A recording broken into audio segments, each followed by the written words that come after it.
ಲಕ್ಕುಂಡಿಯಲ್ಲಿ ಘಟಸರ್ಪ ದೇವಾಲಯದಲ್ಲಿತ್ತು. ಶಿವಲಿಂಗಕ್ಕೆ ಸುತ್ತಿಕೊಂಡಿತ್ತು. ದೇವರ ಮೇಲೆ ಮಣಿ ಇಟ್ಟಿತ್ತು. ಲಕ್ಕುಂಡಿಯಲ್ಲಿ ಘಟಸರ್ಪದ ಬಗ್ಗೆ ಕೇಳಿ ಬರ್ತಾ ಇರುವಂತಹ ಕತೆಗಳೆಲ್ಲ ನಿಜಾನ? ಆ ಮಹಾಸರ್ಪ ನಿಧಿಗೆ ಕಾವಲು ಕಾಯ್ತಿದ್ಯಾ? ಲಕ್ಕುಂಡಿಯಲ್ಲಿ ಆ ಕಪ್ಪು ಘಟಸರ್ಪ ಸಾವಿರಾರು ವರ್ಷಗಳಿಂದಲೂ ಇದೆಯಾ? ಲಕ್ಕುಂಡಿ ಘಟಸರ್ಪದ ಬಗ್ಗೆ ಜನರು ಹೇಳ್ತಾ ಇರೋದೇನು?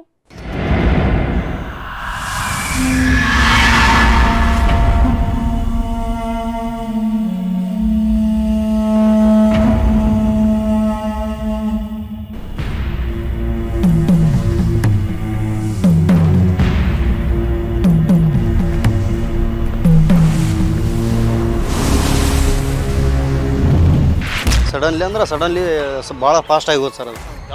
ಅದು ಸರ್ ಮೇರಿ ಮಿನಿಸ್ತಾ ಇತ್ತು. ನಾಗರಾವ್ ಸರ್ ಅದು. ಹಾಂ, ಕಾಳಿಂಗ ಸರ್ಪ ಟೈಪ್. ನಮ್ಮ ಇರ್ಬೇಕವ್ರ ತಲೆ ಮ್ಯಾಗ ವಜ್ರದ ಹಳ್ಳಿ ಇಟ್ಟದ್ದು ನೋಡೀವಿ. ಆನಂತರ ಅದ್ರ ಬೆಳಕಿಗೆ ನಾವು ಹೆದರೀವಿ.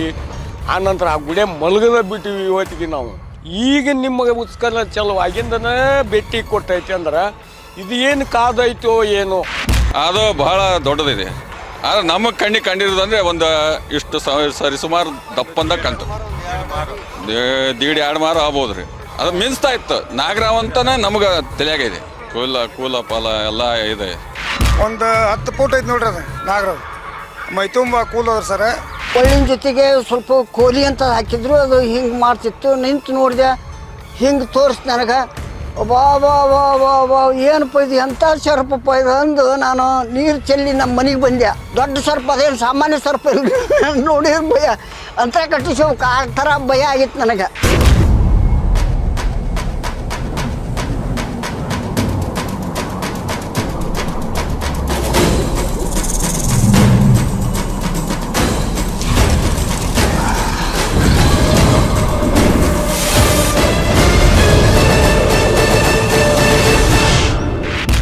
ಕಪ್ಪು ಬಣ್ಣದ ಹಾವು ನೋಡಿದ ಕೂಡಲೇ ಸರ್ ಅಂತ ಹೊರಟು ಹೋಯಿತು. ಆ ಹಾವು ಫಳಫಳ ಅಂತ ಹೊಡಿತಾ ಇತ್ತು. ಅದು ಸುಮಾರು 10 ಅಡಿಗಿಂತ ಹೆಚ್ಚು ಉದ್ದ ಇದೆ. ಅದು ಕಾಳಿಂಗ ಸರ್ಪದ ರೀತಿ ತುಂಬಾ ದೊಡ್ಡದಾಗಿದೆ. ಅದನ್ನ ನೋಡಿದ್ರೇನೆ ಭಯ ಆಗೋ ರೀತಿ ಇದೆ. ಅಂತ ಹಾವನ್ನ ನಾವು ಎಂದೂ ನೋಡಿಲ್ಲ. ಇದೆಲ್ಲವೂ ಲಕ್ಕುಂಡಿಯಲ್ಲಿ ಸರ್ಪವನ್ನ ಕಂಡವರು ಹೇಳ್ತಾ ಇರೋ ಮಾತುಗಳು. ಸದ್ಯ ಲಕ್ಕುಂಡಿಯಲ್ಲಿ ಒಂದು ಹಾವು ಕಾಣಿಸಿಕೊಂಡಿದ್ದು. ಅದನ್ನ ಅಲ್ಲಿನ ಜನರು ಕೂದಲು ಇರೋ ಹಾವು, ಜಡೇನಾಗ ಅಂತ ಕರೀತಾ ಇದ್ದಾರೆ.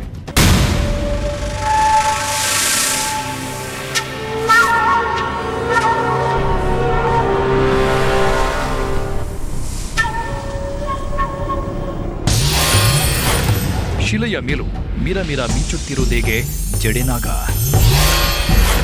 ಕಲ್ಲಿನ ಮೇಲಿರೋ ಆ ಘಟಸರ್ಪವೇ ಲಕ್ಕುಂಡಿಯ ನಿಧಿಗೆ ಕಾವಲಾಗಿದೆಯಾ? 1000 ವರ್ಷಗಳಷ್ಟು ಹಳೆಯ ಹಾವು ನಾಗಮಣಿಯು ಆ ಜಾಗದಲ್ಲಿದೆಯಾ? ಒಂದು ಸಣ್ಣ ಹಾವು ಕಣ್ಣಿಗೆ ಕಂಡ್ರೂ ಮೈ ಜುಮ್ ಅನ್ನುತ್ತೆ. ಇನ್ನು ದೊಡ್ಡ ದೊಡ್ಡ ಹಾವುಗಳನ್ನ ಸಿನಿಮಾಗಳಲ್ಲಿ ನೋಡಿದ್ರೂ ಎದೆ ನಡುಗುತ್ತೆ. ಅಂತಾದ್ರಲ್ಲಿ ಲಕ್ಕುಂಡಿಯಲ್ಲಿ ಬೃಹತ್ ಘಟಸರ್ಪ ಇದೆ ಅಂತ ಜನರು ಹೇಳ್ತಾ ಇದ್ದಾರೆ. ತಾವು ಕಣ್ಣಾರೆ ಕಂಡಿರುವುದಾಗಿ ಒಪ್ಪಿಕೊಡ್ತಾ ಇದ್ದಾರೆ. ಆ ಹಾವು ತಾತ ಮುತ್ತಜ್ಜರ ಕಾಲದಿಂದಲೂ ಇದ್ದು ಅದೇ ಹಾವು ಲಕ್ಕುಂಡಿಯಲ್ಲಿರೋ ನಿಧಿಗೆ ಕಾವಲು ಕಾಯ್ತಾ ಇದೆ ಅಂತ ಜನರು ನಂಬಿದ್ದಾರೆ.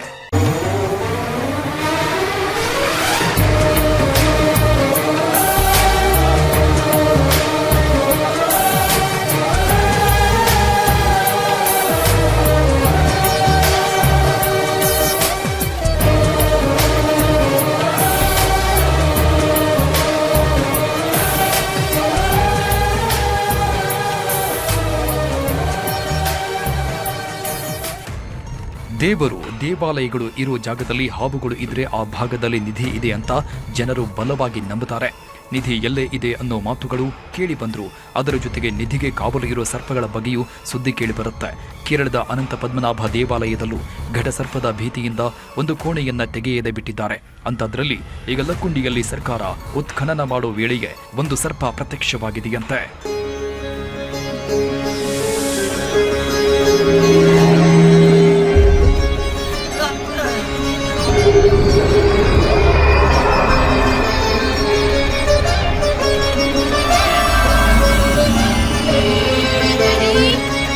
ಗಿಡಗಂಟೆಗಳು ಇರೋ ಕಡೆಯ ಹಾವುಗಳು ಇದ್ದೇ ಇರುತ್ತೆ. ನಾಗರ ಹಾವು, ಕೇರೆ ಹಾವು ಅಂತ 5-6 ಅಡಿ ಉದ್ದದ ಹಾವುಗಳು ಕಣ್ಣಿಗೆ ಕಾಣಿಸುತ್ತವೆ. ಆದರೆ ಲಕ್ಕುಂಡಿಯಲ್ಲಿ ಮಾತ್ರ ಒಂದು ಬೃಹತ್ ಹಾವು, ಒಂದು ದೊಡ್ಡ ಘಟಸರ್ಪವೇ ಕಾಣಿಸಿಕೊಂಡಿದೆಯಂತೆ. ಕೆಲವು ದಶಕಗಳಿಂದಲೂ ಊರಲ್ಲಿ ಕಾಣಿಸಿಕೊಂಡು ಬಂದಿರೋ ಈ ಹಾವು ಈಗ ಕೋಟೆ ವೀರಭದ್ರೇಶ್ವರ ಆವರಣದಲ್ಲಿ ಉತ್ಖನನ ಮಾಡಲು ಶುರು ಮಾಡ್ತಾ ಇದ್ದಂತೆ ಮತ್ತೆ ಪ್ರತ್ಯಕ್ಷವಾಗಿದೆ. ಜೆಸಿಬಿಯಲ್ಲಿ ಕೆಲಸ ಮಾಡ್ತಾ ಇದ್ದವರಿಗೆ ಹಾವು ಕಾಣಿಸಿದ್ದು ಅವರೆಲ್ಲರೂ ಬೆಚ್ಚಿ ಬಿದ್ದಿದ್ದಾರೆ.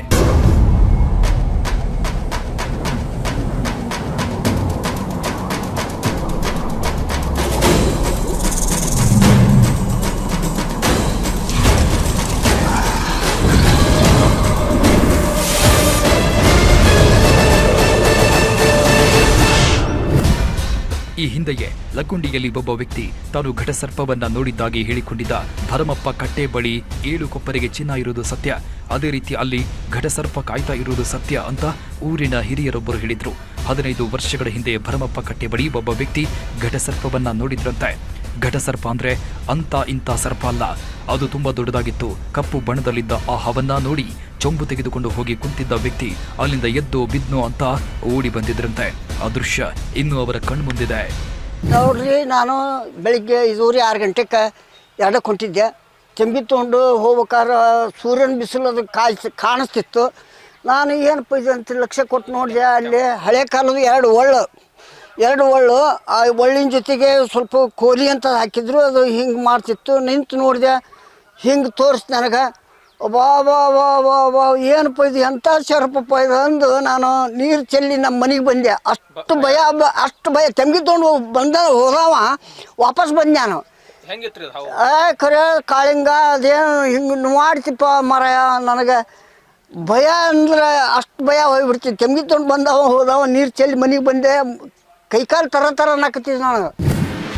ಶಾವಿಗೆ ಭರಮಪ್ಪ ಕಟ್ಟೆ ಕೆಳಗೆ 7 ಕೊಪ್ಪರಿಗೆ ಚಿನ್ನ ಇದ್ದು, ಅಲ್ಲಿ ಚಿನ್ನ ಇರೋದಕ್ಕೆ ಅಲ್ಲಿ ಸರ್ಪ ಸಹ ಇದೆ. ಅದು ನಿಧಿಗೆ ಕಾವಲಾಗಿ ಅಲ್ಲಿದೆ ಅಂತ ಬಸಪ್ಪ ಬಡಿಗೇರ ಅನ್ನೋರು ಹೇಳಿದ್ದಾರೆ. ಅಲ್ಲಿ ಸರ್ಪ ಮಾತ್ರ ಅಲ್ಲ, 2 ಕೋಣಗಳು ಸಹ ಕಾವಲು ಇವೆ ಅಂತ ಜನರು ನಂಬಿದ್ದಾರೆ. ನಿಧಿ ತೆಗೆಯಲು ಹೋದ್ರೆ ಮೊದಲು 2 ಕೋಣಗಳು ಬರುತ್ತಂತೆ, ನಂತರ ಘಟಸರ್ಪ ಬರುತ್ತಂತೆ.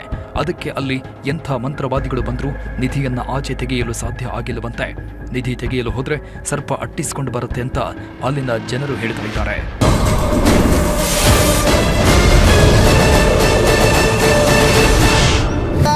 ಸರ್ಪ ಯಾರು ಎಬ್ಕೊಂಡು ಹೋಗ್ಬಾರ್ದು ಅನ್ನುವಂಥ ಉದ್ದೇಶಕ್ಕನ ಅದನ್ನು ಕಾವಲಿ ಇಟ್ಟಿರ್ತಾರಂತ. ಅದು ಹಿಂದೆ ಮೇಣ ಮಾಡಿ ಇದ್ದಿದ್ದು ಏನಪ್ಪ ಅಂದ್ರೆ ಕಣಕ ಮಾಡಿ ಅದನ್ನು ಇಡ್ತಾರಂತ. ಅದರ ಮುಂದೆ ಜೀವ ತುಂಬಿ ಕ್ವಾಣ ಆಗುತ್ತಂತ. ಆಮ್ಯಾಗ ಒಂದು ಸರ್ಪ ಮಾಡಿರ್ತಂತ, ಅದು ಸರ್ಪ ಜೀವ ತುಂಬಿ ಅದು ಜೀವ ಆಗುತ್ತೆ. ದೊಡ್ಡ ಸರ್ಪ ಅದೇನು ಸಾಮಾನ್ಯ ಸರ್ಪ ನೋಡಿ ಭಯ ಅಂತ ಕಟ್ಟಿಸೋಕೆ ಆ ಥರ ಭಯ ಆಗಿತ್ತು ನನಗೆ.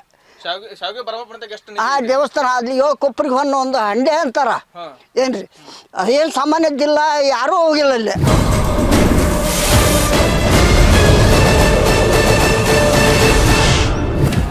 ಈ ಹಿಂದಿನ ಕಾಲದಲ್ಲಿ ಚಿನ್ನವನ್ನ ಬಚ್ಚಿಡುವಾಗ ಸರ್ಪ ಮತ್ತು ಕೋಣಗಳ ಬೊಂಬೆಗಳನ್ನು ಮಾಡಿಟ್ಟು ನಂತರ ತಂತ್ರ ಮಾಡ್ತಾ ಇದ್ರಂತೆ.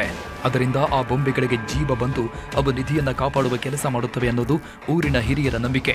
ಅದೇ ರೀತಿ ಲಕ್ಕುಂಡಿಯ ಆ ಒಂದು ಜಾಗದಲ್ಲಿ 7 ಕೊಪ್ಪರಿಗೆ ಚಿನ್ನ ಇರೋ ಜಾಗದಲ್ಲಿ ಒಂದು ಘಟಸರ್ಪ ಮತ್ತು 2 ಕೋಣಗಳು ಕಾವಲು ಕಾಯ್ತಾ ಇವೆ ಅಂತ ಹೇಳ್ತಾ ಇದ್ದಾರೆ.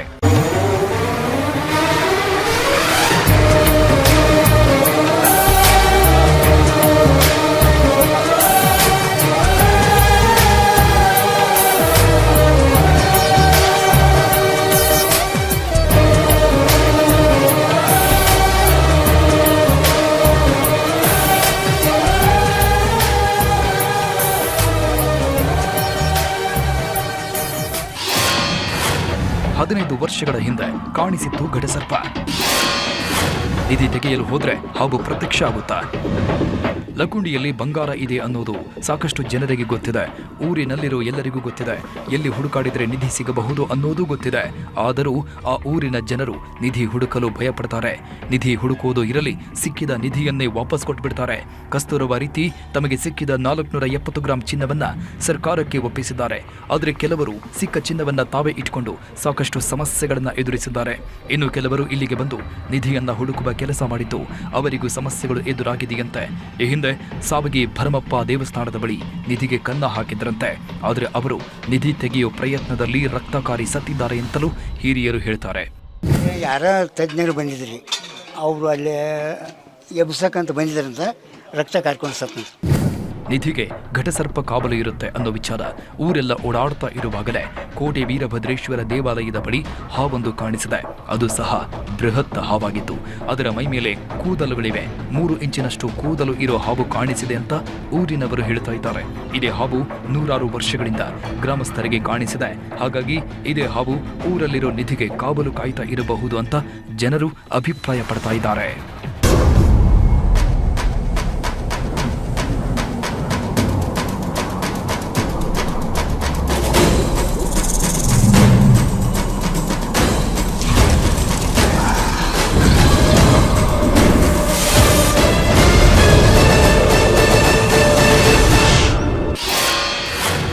ಲಕ್ಕುಂಡಿಯಲ್ಲಿ ನಿಧಿಯಷ್ಟೇ ಹಳೆಯದಾದ ಹಾವು ಇದೆಯಾ? 15 ವರ್ಷಗಳ ಹಿಂದೆ ಕಾಣಿಸಿದ್ದ ಹಾವೇ ಮತ್ತೆ ಪ್ರತ್ಯಕ್ಷವಾಯ್ತ. ಲಕ್ಕುಂಡಿಯಲ್ಲಿ ನಿಧಿ ಇದೆ. ಆ ನಿಧಿಗೆ ಸರ್ಪ ಕಾವಲು ಕಾಯ್ತಾ ಇದೆ ಅಂತ ಜನರು ಹಿಂದಿನ ಕಾಲದಿಂದಲೂ ಹೇಳಿಕೊಂಡು ಬರ್ತಾ ಇದ್ದಾರೆ. ಅದೇ ನಿಜ ಅನ್ನೋ ರೀತಿ ಉತ್ಖನನ ವೇಳೆ ಒಂದು ನಾಗರ ಶಿಲೆ ಪತ್ತೆಯಾಗಿತ್ತು. ಅದು ತುಂಬಾ ಪುರಾತನ ಶಿಲೆ ಆಗಿದ್ದು 100 ವರ್ಷಗಳಿಂದ ಮಣ್ಣಲ್ಲಿ ಇದ್ದರೂ ಸಹ ಅದು ಹಸಿರು ಬಣ್ಣದಲ್ಲಿ ಹೊಳಿತಾ ಇತ್ತು. ಆ ಕಲ್ಲನ್ನ ನೋಡಿ ಒಂದಷ್ಟು ಜನರು ಭಯ ಪಟ್ಟುಕೊಂಡ್ರೆ ಅಂತ ಕಲ್ಲು ಇರೋ ಕಡೆ ನಿಧಿ ಇದ್ದೇ ಇರುತ್ತೆ ಅಂತ ಇನ್ನೂ ಕೆಲವರು ಹೇಳ್ತಾ ಇದ್ದಾರೆ. ಆದರೆ ಕೋಟೆ ವೀರಭದ್ರೇಶ್ವರ ಆವರಣದಲ್ಲಿ ಸರ್ಪ ಕಾಣಿಸಿದ ಮರುದಿನವೇ ನಾಗಶಿಲೆ ಕಾಣಿಸಿರುವುದು ಜನರ ಭಯವನ್ನ ಮತ್ತಷ್ಟು ಹೆಚ್ಚು ಮಾಡಿದೆ.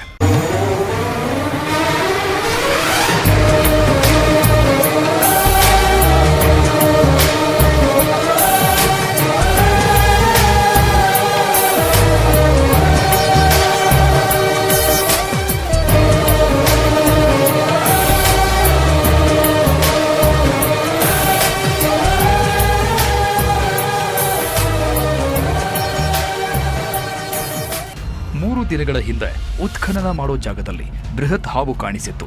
ಜೆಸಿಬಿ ಮೂಲಕ ಕ್ಲೀನ್ ಮಾಡುವಾಗ ಹಾವು ಪ್ರತ್ಯಕ್ಷ ಆಗಿ ಮಾಯವಾಗಿತ್ತು. ಅದನ್ನ ವಿಡಿಯೋ ಮಾಡೋಣ ಅಂತ ಮೊಬೈಲ್ ತೆಗೆಯುವಷ್ಟರಲ್ಲೇ ಅಲ್ಲಿಂದ ಹಾವು ಎಸ್ಕೇಪ್ ಆಗಿತ್ತು. ಅದೇ ರಾತ್ರಿ ಇನ್ನೂ ಕೆಲವರಿಗೆ ಅಲ್ಲಿ ಹಾವು ಕಾಣಿಸಿತ್ತಂತೆ. ವಿಶೇಷ ಏನಪ್ಪಾ ಅಂದ್ರೆ ಆ ಹಾವಿಗೆ ಮೈ ಮೇಲೆಲ್ಲ ಕೂದಲುಗಳು ಇವೆಯಂತೆ. ಹಾಗಾಗಿ ಆ ಹಾವು ತುಂಬಾ ಪುರಾತನ ಹಾವು, ದೇವರ ಸರ್ಪ ಅಂತ ಜನರು ಮಾತಾಡಿಕೊಡ್ತಾ ಇದ್ದಾರೆ. ಹಾವು ಮಾತ್ರ ಇಲ್ಲಿ ದೇವಸ್ಥಾನ ಹಾವು ಮಾತ್ರ ಬಲೆ ಹಾವು ಐತೆ ಸರ್. ಅದನ್ನೇ ಸರ್ ಅದು ಆ ನಮೂನಿ ಸ್ಪೀಡ್ ಹೋಗ್ತದೆ. ಅದನ್ನ ನೋಡಿ JCB ಒಂದು ಅರ್ಧ ತಾಸು ಗಾಡಿ ತರಿಬಿಟ್ಟ. ಹೌವಾರಿ ಹಾವು ನೋಡಿ ಅದನ್ನ ಯಾರು ಮತ್ತೆ ಇರೋದ ಒಂದು 5-6 ಜನ ಇದ್ದೀವಿ ನಾವು ಅದನ್ನು ಏನು ಮುಟ್ಟಕ್ಕೆ ಹೋಗ್ಲಿ ಸರ್. ಅದು ಗುಡಿಯಾಗ ಹೋಗ್ಬಿಟ್ಟು ಸರ್. ಅದು ಬೈ ತುಂಬ ಕೂಲ್ ಅಮೈಸ್ ಸರ್. ಅದು ಕಾಣಿಸ್ತಾರೆ. ಅದು ಅಮೈಸ್ಗೆ ಪಾಡ್ಯಕ್ಕೆ ಒಟ್ಟು ಎಲ್ಲ ಯಾರಿಗೊಬ್ಬರು ಕಂಡ ಕಾಣುತ್ತದೆ. ಹೌದು ಸರ್. ಇವತ್ತು ನಾವು ನೋಡಿದ್ರೆ ಒಂದು 8 ಜನ ಸರ್. ನಾವು ಮಹೇಶ್, ರೋಣದ ಮರಿಗೌಡ್ರು ಮಹೇಶ್, ನಮ್ಮ ಚಾಕ್ರಿ ರವಿ, ಹಿಂಗವ ಸರ್. ಅದು ಇದೆ ಸರ್. ಇಲ್ಲೇ ಇರೋ ಜಾಗ ಸರ್. ಇಲ್ಲೇ ಅದು ಮೆಟ್ಟು ಈ ವಾಟರ್ ಬಿಟ್ಟು ಎಲ್ಲಿ ಹೋಗಲ್ಲ ಸರ್. ಅದು ಆ ಊರಿನಲ್ಲಿ ಹಾವು ನೋಡಿದವರೆಲ್ಲ ಹೇಳ್ತಾ ಇರೋದು ಒಂದೇ ಮಾತು, ಆ ಹಾವು ತುಂಬಾ ದೊಡ್ಡದಿದೆ, ಆ ಹಾವಿನ ಮೈ ಮೇಲೆಲ್ಲ ಕೂದಲು ಇವೆ ಅಂತ. ಸಾಮಾನ್ಯವಾಗಿ ಹಾವಿಗೆ ಕೂದಲು ಇರೋದಿಲ್ಲ ಅಂತ ತಜ್ಞರು ಹೇಳ್ತಾರೆ.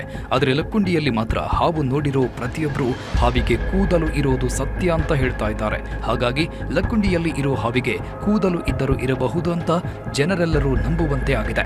ಘಟಸರ್ಪಕ್ಕೆ 2-3 ಇಂಚಿನಷ್ಟು ಕೂದಲು ಇದೆ ಅಂತ ಅದನ್ನ ನೋಡಿದವರು ಹೇಳಿದ್ದಾರೆ. ಇವ್ರು ಹಾವು ಅಂದರು. ಬಂದು ನೋಡೋರಾಗ ಸೊಳ ಹೋಗ್ತಾ ಇತ್ತದು. ಅದು ಬಹಳ ದೊಡ್ಡದಿದೆ. ಆದರೆ ನಮ್ಮ ಕಂಡಿರೋದಂದರೆ ಒಂದು ಇಷ್ಟು ಸರಿಸುಮಾರು ದಪ್ಪಂದ ಕಂತು 1.5-2 ಮಾರು ಆಗ್ಬೋದು ರೀ. ಅಷ್ಟಿತ್ತು ನೋಡ್ರಿ. ಅದು ಮಿಂಚ್ತಾ ಇತ್ತು. ನಾಗರಾವ್ ಅಂತನೇ ನಮಗೆ ತಲೆಯಾಗಿದೆ. ಇಲ್ಲೇ ಐತೆ. ಕೂಲ ಪಾಲ ಎಲ್ಲ ಇದೆ. ನಮಗೆ ಈಗ ಮೊದಲ ಅಂತ ಇದ್ರು, ನೀವು ರಾತ್ರಿ ಹೊತ್ನಾಗ ಹೋದ್ರ ಹುಷಾರು ನೋಡಂತಂದು. ಆದ್ರೆ ನಿಂದೆ ನಾವು ಅದನ್ನ ನೋಡ್ಕೊಂತನ ವಿಚಾರ ಮಾಡಿದ್ವಿ. ಇಲ್ಲೇ ನಿಧಿ, ಅಲ್ಲಿ ನಿಧಿ ಬಗ್ಗೆ ನಮಗೆ ಗೊತ್ತಿದೆ. ಇಲ್ಲಿ ನಿಧಿ ಐತೆ ಅಂತ ಹೇಳ್ತಾ ಇದ್ರು. ಆದರೆ ಇಲ್ಲಿ ನಿಧಿ ನಮಗೆ ಗೊತ್ತಿಲ್ಲ. ಜನರು 7 ಹೆಡೆ ಸರ್ಪ ಇತ್ತು ಅಂತ ಹೇಳ್ತಾರೆ. 1000 ವರ್ಷ ವಯಸ್ಸಾದ ಹಾವಿಗೆ ಕೂದಲು ಬಂದಿರುತ್ತೆ ಅಂತ ಹೇಳ್ತಾರೆ. ಇನ್ನು ಪುರಾಣಗಳಲ್ಲಿ ಹಾವುಗಳಿಗೆ ರೆಕ್ಕೆ ಬಂದು ಹಾರಿದ ಕಥೆಗಳು ಇವೆ. ದೇವಾಲಯಗಳಲ್ಲಿ ಸಹ 5 ಹೆಡೆ ಸರ್ಪ, 7 ಹೆಡೆಯ ಸರ್ಪಗಳನ್ನ ಕೆತ್ತನೆ ಮಾಡಿರೋದನ್ನ ನಾವೆಲ್ಲ ನೋಡಿದ್ದೇವೆ. ಹಾಗಾಗಿ ಹಿಂದಿನ ಕಾಲದಲ್ಲಿ ಹೇಳಿದ ರೀತಿ ಸರ್ಪಗಳು ಇರೋದು ನಿಜ ಅಂತ ಜನರು ನಂಬಿದ್ದಾರೆ.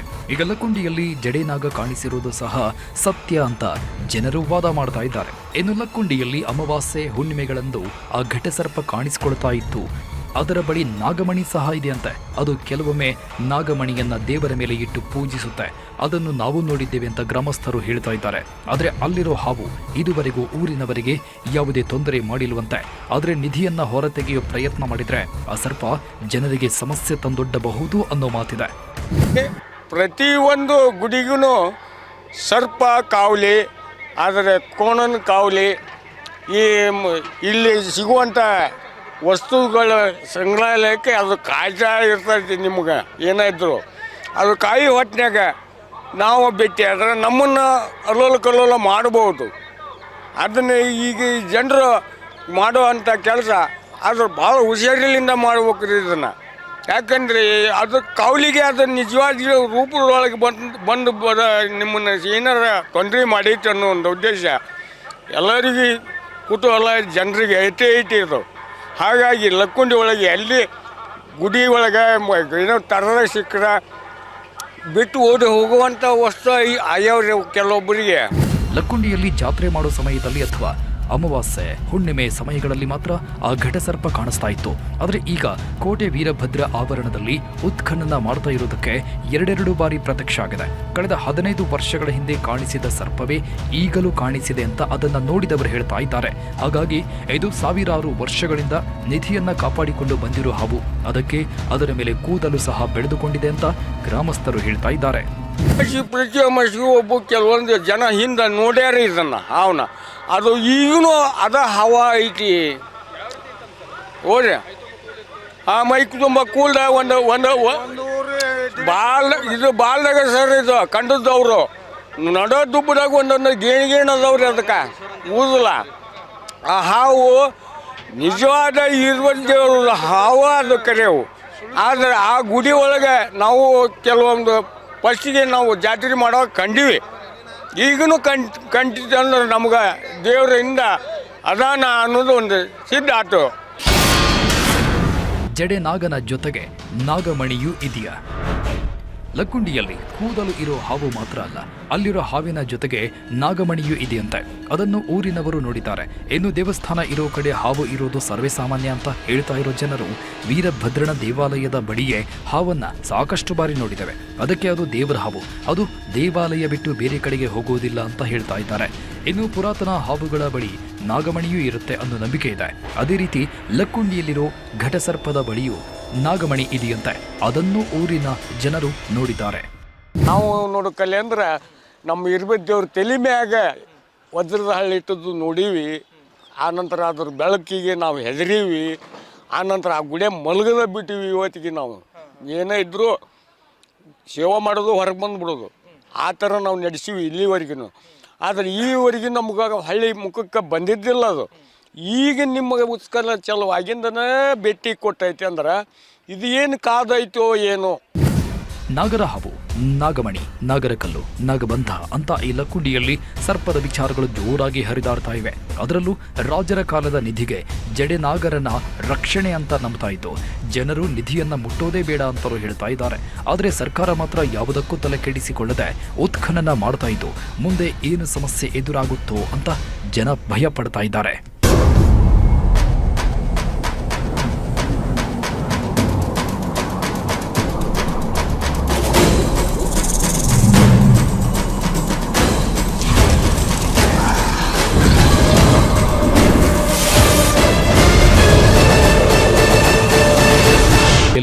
ನಿಧಿ ಇದೆ ಅನ್ನೋ ಸುದ್ದಿ ಎಲ್ಲರಿಗೂ ಬಲವಾಗ್ತಾ ಇದೆ. ಅದೇ ರೀತಿ ಲಕ್ಕುಂಡಿಯಲ್ಲಿ ಘಟಸರ್ಪ ಇದೆ ಅನ್ನೋ ಸುದ್ದಿಗೂ ಸಾಕ್ಷ್ಯಗಳು ಸಿಗ್ತಾ ಇವೆ. ಆ ಸರ್ಪ ಈಗ ಉತ್ಖನನ ನಡೀತಾ ಇರೋ ಕೋಟೆ ವೀರಭದ್ರೇಶ್ವರ ದೇವಾಲಯದ ಆವರಣದಲ್ಲೇ ಇದ್ದು ನಿಧಿ ಕಾಣಿಸಿದ ಕೂಡಲೇ ಸರ್ಪವು ಎಂಟ್ರಿ ಕೊಡಬಹುದು ಅಂತ ಜನರು ಹೇಳ್ತಾ ಇದ್ದಾರೆ. ವೀರಭದ್ರ, ಘಟಸರ್ಪ, ನಾಗಶಿಲೆ ಒಂದಕ್ಕೊಂದು ಸಂಬಂಧ ಇದೆಯಾ? ಲಕ್ಕುಂಡಿಯ ನಿಧಿಗೆ ಒಂದಕ್ಕಿಂತ ಹೆಚ್ಚಿನ ಸರ್ಪಗಳ ರಕ್ಷಣೆ ಇದೆಯಾ? ದೇವಾಲಯದ ಬಳಿ ಉತ್ಖನನ ಇದುವರೆಗೂ ಸಿಕ್ಕಿದ್ದು ಏನೆಲ್ಲ? ಲಕ್ಕುಂಡಿಯಲ್ಲಿ ಈಗ ನಿಧಿಗಿಂತ ಸರ್ಪದ ಸುದ್ದಿಗಳೇ ಜೋರಾಗಿ ಕೇಳಿಸ್ತಾ ಇವೆ. ಉತ್ಖನನ ನಡೀತಾ ಇರುವ ಜಾಗದಲ್ಲೇ ಬೃಹತ್ ಸರ್ಪ ಕಾಣಿಸಿದೆ. ನಿಧಿಗೆ ಸರ್ಪ ಕಾವಲು ಇದೆ ಅಂತ ಕಾರ್ಮಿಕರು ಉತ್ಖನನ ಮಾಡೋದಕ್ಕೆ ಭಯ ಪಡ್ತಾ ಇದ್ದಾರೆ. ಉತ್ಖನನ ಮಾಡುವಾಗಲೇ ಸರ್ಪ ಕಾಣಿಸಿರೋದ್ರಿಂದ ನಿಧಿ ತೆಗೆದರೆ ಊರಿಗೆ ಕೇಡಾಗಬಹುದು ಅಂತಲೂ ಜನರು ಹೇಳ್ತಾ ಇದ್ದಾರೆ. ಅಷ್ಟೇ ಅಲ್ಲದೆ ಹಾವಿನ ಮೈ ಮೇಲೆ ಕೂದಲಿದೆ. ಹಾಗಾಗಿ ಅದು ತುಂಬಾ ಹಳೆಯ ಹಾವು, ದೇವರ ಹಾವು ಅಂತಲೂ ಕೆಲವರು ಹೇಳ್ತಾ ಇದ್ದು, ಇದು ಕೋಟೆ ವೀರಭದ್ರ ದೇವರ ಆವರಣಕ್ಕೆ ಹೋಗುವುದಕ್ಕೆ ಜನರು ಭಯ ಪಡ್ತಾ ಇದ್ದಾರೆ. ಅಲ್ಲಿ ಹಾವು ಇದೆ, ಕೂದಲು ಬೆಳೆಸಿಕೊಂಡಿರೋ ಹಾವು ಇದೆ ಅನ್ನೋ ವಿಚಾರ ಗೊತ್ತಾಗ್ತಾ ಇದ್ದಂತೆ ಓರಗ ತಜ್ಞರು ಅಲ್ಲಿಗೆ ಭೇಟಿ ಕೊಡ್ತಾ ಇದ್ದಾರೆ. ನಮ್ಮ ಜೀವನದಲ್ಲಿ ನಾವು ಎಂದೂ ಕೂದಲು ಇರೋ ಹಾವನ್ನು ನೋಡಿಲ್ಲ, ಅದಕ್ಕೆ ಕುತೂಹಲದಿಂದ ಬಂದಿದ್ದೇವೆ ಅಂತ ಹೇಳ್ತಾ ಇದ್ದಾರೆ. ಅಷ್ಟೇ ಅಲ್ಲದೆ ಹಾವಿಗೆ ಕೂದಲು ಬರೋದಕ್ಕೆ ಸಾಧ್ಯ ಇಲ್ಲ, ಅದೆಲ್ಲ ಇಲ್ಲಿನ ಜನರ ಕಲ್ಪನೆ ಅಂತ ಹೇಳಿದ್ದಾರೆ. ಆದರೆ ಅದೇ ಓರಗ ತಜ್ಞರು 5 ತಲೆ ಹಾವು ಇರೋದಿಲ್ಲ ಅಂತ ಹೇಳ್ತಾರೆ. ಆದರೆ ನಮ್ಮ ಪುರಾಣಗಳಲ್ಲಿ, ಇತಿಹಾಸದಲ್ಲಿ 5 ತಲೆ 7 ತಲೆ ಹಾವುಗಳು ಇದ್ವು ಅಂತ ತೋರಿಸಲಾಗಿದೆ. ಹಾಗಾಗಿ ಇಲ್ಲಿ ಗ್ರಾಮಸ್ಥರು ಹೇಳ್ತಾ ಇರೋದು ಸತ್ಯನಾ ಅಥವಾ ಓರಗ ತಜ್ಞರು ಹೇಳ್ತಾ ಇರೋದು ಸತ್ಯನಾ ಅಂತ ಮತ್ತೊಮ್ಮೆ ಆ ಸರ್ಪ ಕಾಣಿಸಿದಾಗಲೇ ಗೊತ್ತಾಗಬೇಕು. ಸರ್ ಇಲ್ಲ ಸರ್, ಹಾವಿಗೂ ದೇವರಿಗೂ ಸಂಬಂಧ ಇಲ್ಲ. ಬಟ್ ಹಾವು ಅವಾಗವಾಗ ಮಾಸಾಂತ್ಯದಲ್ಲಿ ಅದು ಪೊರೆಗಳನ್ನ ಬಿಚ್ತಾ ಇರ್ತದೆ. ಎಲ್ಲ ಹಾವುಗಳು ಕೂಡ ನಮ್ಗಿಂತ ಕ್ಲೀನ್ ಇರ್ತದೆ ಅದು. ಹಾಗಾಗಿ ಹಾವುಗಳಲ್ಲಿ ಕೂದಿರೋದೆಲ್ಲ ಶುದ್ಧ ಸುಳ್ಳು, ಪ್ರಕೃತಿಗೆ ವಿರುದ್ಧ ಸರ್ ಅದು. ನಿಧಿ ಕಾಯುತ್ತೆ ಅನ್ನುವಂಥದ್ದು, ಇಲ್ಲಿ ಸರ್ಪಗಳೆಲ್ಲ ನಿಧಿ ಕಾಯ್ತವ, ಹೀಗಾಗಿ ದೇವರ ಹಾವುಗಳು ಅಂತ. ಸರ್ ಆಗಿದ್ರೆ ಈಗ ನಾವು ಒಂದು 22 ವರ್ಷದಿಂದ ಹಲವಾರು ಸರಿಸುಮಾರು ಒಂದು 14-15 ಸಾವಿರ ಜನರು ಮನೆಗಳಲ್ಲಿ ನಾವು ಹಾವುಗಳನ್ನ ಸಂರಕ್ಷಣೆ ಮಾಡಿದ್ದೀವಿ. ಆ ಥರ ಹೋಯ್ತು ಅಂದರೆ ಅಲ್ಲೆಲ್ಲ ನಿಧಿ ಇದೆ ಅಂತಲೇ. ಈಗ ನಮ್ಮ ಕರ್ನಾಟಕ ಉಪಮುಖ್ಯಮಂತ್ರಿ ಡಿ ಕೆ ಶಿವಕುಮಾರ್ ಸಾಹೇಬ್ರ ಮನೇಲೂ ಕೂಡ ಮಂತು 2 ಹಾವನ್ನ ಕೆಲಸಕ್ಕೆ ಬಂದಾಗ ರೆಸ್ಕ್ಯೂ ಮಾಡೋದು, ಅಲ್ಲೂ ನಿಧಿ ಇದೆ ಅಂತ ಅರ್ಥ. ಹಾವಿರೋ ಜಾಗದಲ್ಲಿ ನಿಧಿ ಇರ್ತದೆ ಅನ್ನೋದು ಅದು ವಿರುದ್ಧ ಸರ್, ಪ್ರಕೃತಿಗೆ ವಿರುದ್ಧ. ಸದ್ಯ 8 ರಿಂದ 9 ಅಡಿಗಳಷ್ಟು ಉತ್ಖನನ ಮಾಡಿದ್ದು ಅಲ್ಲಿ ಕಲ್ಲಿನ ಬಂಡೆಗಳು ಪತ್ತೆಯಾಗಿವೆ. ಆ ಬಂಡೆಗಳು ಸಹ ತುಂಬಾ ಹಳೆಯ ಬಂಡೆಗಳು ಅನ್ನೋದು ಗೊತ್ತಾಗಿದೆ. 7ನೇ ದಿನದ ಉತ್ಖನನದಲ್ಲಿ ಸಣ್ಣ ಸಣ್ಣ ಲೋಹದ ವಸ್ತುಗಳು ಪತ್ತೆಯಾಗಿದ್ವು. ಆದರೆ 8ನೇ ದಿನದ ಉತ್ಖನನದಲ್ಲಿ ಸುಮಾರು ಅರ್ಧ ಕೆಜಿಯಷ್ಟು ಲೋಹದ ಹಳೆಯ ವಸ್ತು ಪತ್ತೆಯಾಗಿದೆ. ಇದು ಈಗ ನಿಧಿಯ ಬಗ್ಗೆ ಮತ್ತಷ್ಟು ಕುತೂಹಲ ಹೆಚ್ಚುವಂತೆ ಮಾಡಿದೆ. ಇದುವರೆಗೆ ಲಕ್ಕುಂಡಿಯಲ್ಲಿ ಉತ್ಖನನದ ವೇಳೆ ಸಿಕ್ಕಿದ್ದೇನು ಅಂತ ನೋಡೋದಾದ್ರೆ, ಮೊದಲ ದಿನ ಶಿವಲಿಂಗ ಪಾಣಿಪೀಠ ಪತ್ತೆಯಾಗಿತ್ತು. ನಂತರ ಒಡೆದ ಮಣ್ಣಿನ ಮಡಿಕೆ, ಕೋಟೆಯ ಗೋಡೆಯಲ್ಲಿ ಸಣ್ಣದಾದ ಶಿವಲಿಂಗ, ಹಾಗೆ 2 ನಾಗರ ಕಲ್ಲುಗಳು, ಕೆಂಪು ಮಣ್ಣಿನ 2 ಬಿಲ್ಲೆಗಳು, 1 ಲೋಹದ ಗಂಟೆ, ಅರ್ಧ ಕೆಜಿಯಷ್ಟು ಲೋಹದ ಉಂಡೆ, ಹಾಗೆ 13 ಮೂಳೆ ಚೂರುಗಳು ಸಹ ಅಲ್ಲಿ ಸಿಕ್ಕಿವೆ. ಇವೆಲ್ಲವುಗಳ ಜೊತೆಗೆ 8ನೇ ದಿನ ಒಂದು ಅಪರೂಪದ ಪಚ್ಚೆ ಕಲ್ಲು ಸಹ ಪತ್ತೆಯಾಗಿದೆ. ಹೀಗೆ ಲಕ್ಕುಂಡಿಯಲ್ಲಿ ಪ್ರತಿದಿನವೂ ಒಂದಲ್ಲ ಒಂದು ವಿಶೇಷ ವಸ್ತುಗಳು ಪತ್ತೆಯಾಗ್ತಾ ಇದ್ದು, ಅವುಗಳಲ್ಲಿ ಕೆಲವು ವಸ್ತುಗಳು ನಿಧಿಯಷ್ಟೇ ಪ್ರಾಮುಖ್ಯತೆ ಇರುವ ವಸ್ತುಗಳು ಅಂತ ಹೇಳಲಾಗ್ತಾ ಇದೆ. ಈ ಎಲ್ಲ ವಸ್ತುಗಳಲ್ಲೂ ಈಗ ಅಭಿವೃದ್ಧಿ ಪ್ರಾಧಿಕಾರ ಸುರಕ್ಷಿತವಾಗಿ ರಕ್ಷಣೆ ಮಾಡಿಟ್ಟುಕೊಂಡಿದ್ದು, ಪುರಾತತ್ವ ಇಲಾಖೆಯವರು ಅವುಗಳನ್ನು ತುಂಬಾ ಸೂಕ್ಷ್ಮವಾಗಿ ಪರಿಶೀಲನೆ ಮಾಡ್ತಾ ಇದ್ದಾರೆ. ಈಗ ಶಿಲೆಗಳು, ಲೋಹಗಳು ಸಿಕ್ಕಿರೋದ್ರಿಂದ ಮುಂದೆ ಚಿನ್ನದ ವಸ್ತುಗಳು ಸಿಗಬಹುದು ಅಂತ ಹೇಳಲಾಗ್ತಾ ಇದೆ.